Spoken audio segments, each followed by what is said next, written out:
Благодарам, почитувам председател на Собранието на Република Македонија, почитувани пратеници, почитувани медиуми, почитувани граѓани на Република Македонија.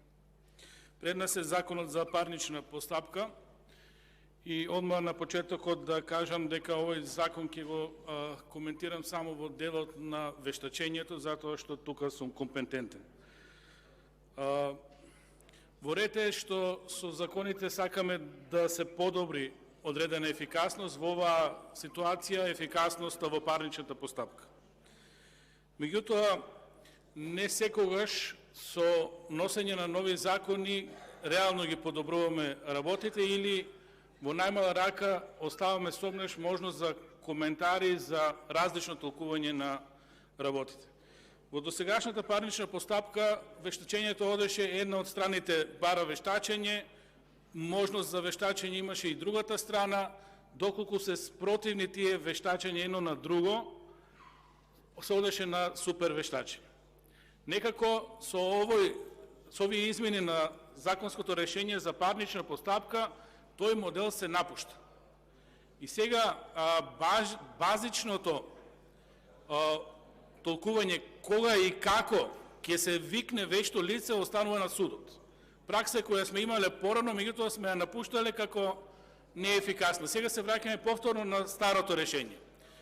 Реално да зборувам, во законот се дадени опции и странките да се повикат на потреба од вешт наод, меѓутоа се дава можност на спротивната страна, ако не се согласува со изборот на вештото лице или со вештиот наод, уште од старт тој вешт наод да биде суспендиран или потребата од вештачење да биде суспендирана. На тој начин му се остава можност само на судот да донесува одлука дали ќе има одредено вештачење или не. Ова уште повеќе загрижува визави состојбата во судството.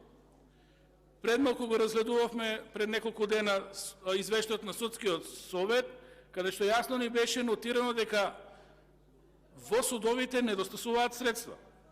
Прашањето е повторно, ако веќе судот ги презема вештачењата, затоа што тој само ќе има реална можност одредено вештачење да го истурка до крај, дали има определени средства, дали тоа треба да го соодветно планираме и во буџетирањето на судовите, за да може во текот на постапката овие судски вештачења да бидат исплатени, или повторно ќе се најдеме во лавиринтот доставување на вешти наоди, неисплаќање и така натаму комплицирање на самата постапка од работи кои треба да бидат тотално незначителни за самиот процес. Инаку, со оваа сегашно решение се доведува во прашање и потребата од супер вештачење. Затоа што секогаш една од странките многу е нормално да се спротистави на вешт наод, затоа што една од страните не би пуштала вешт наод ако не е во корист.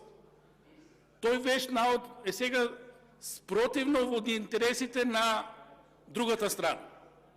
И во законот се дава можност другата страна да го отвори тој вешт наод. Се поставува ново прашање. Дали тоа вештачење ќе стане дел од предметот? Кој ќе го финансира тоа вештачење, ако биде од старт отворено?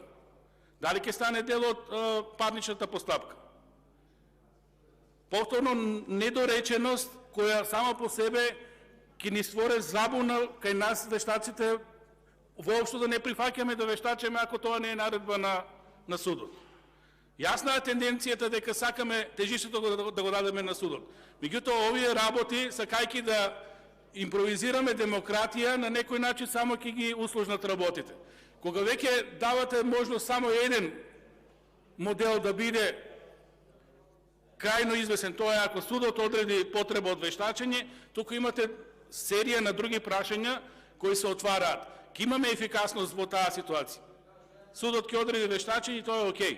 Меѓутоа, прашањето е дали судот доволно е запознаен со деталите на предметот пред да почне самиот предмет. Затоа што многу е поверодостојно една од страните да побара вештачење со што би се допрел моментот на самиот предмет. Додека судот секако ја задржува страната на непристрасност, која прашање е дали ќе во тој одреден момент ќе се постигне со самото вештачење, односно прашањето е вештакот која наредба ќе ја добие за вештачење, што треба да вештачи. Затоа што никогаш страните нема да се договорат дека одредено вештачење е кредибилно за другата страна. Тука ќе имаме сериозни проблеми и треба да се размисли на овие работи, и кажам чисто од практични аспекти. И на крај да потенцирам, супервештачењето станува суспендирана категорија, затоа што се наведува како потреба само кога имаме сложено вештачење, кога би го правиле тоа 2, 3 или повеќе вешти лица кои имаат спротивставени наоди во вештиот наод. И во таа ситуација би се побарало супервештачење. Меѓутоа, повторно имаме проблем. Се враќаме на еден од претходните членови, сега да не одам во материјална расправа, се враќаме на член 243 став 4, каде што вика супервештачење ќе се избира од листа на вештаци. Досега тоа не беше уредено на тој начин и може повторно да завлеземе во правни недоречености кога и кој може да прави супервештачење. До сегашното решение беше јасно.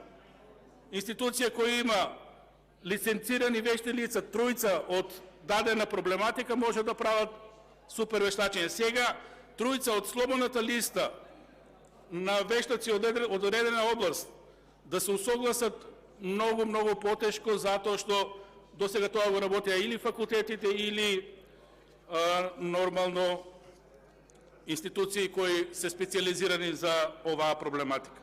Не би коментирал, за мене е смешна одлуката повторно да се намалува казната за лош вешт наод, за непочитување на судската пракса. Тоа е сепак усогласување со намалување генерално на казните, меѓутоа прашање е дали, ако сакаме веќе ефикасна постапка, дали не треба да бараме и по-сериозна одговорност за неквалитетни и несоодветни вешти наоди, наместо да ги намалуваме казните, да размислиме за сигурно мерки кои ќе ги натерат вештите лица да изработуваат квалитетни решенија.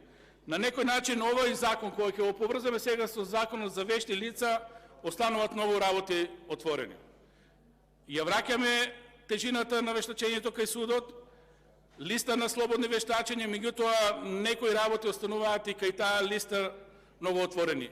Не ни е дефинирано колку трае лиценцата за вештите лица, не ни е дефинирано со закон кој ќе ги издава тие лиценци, за кој рок и така натаму. Значи, работи кои беа познати стануваат непознати, наместо да ги решиме законите, да ги направиме ефикасни, оставаат простор за манипулации и слободно толкување на Министерството како ќе ги решава во на овие проблематики. Благодарам.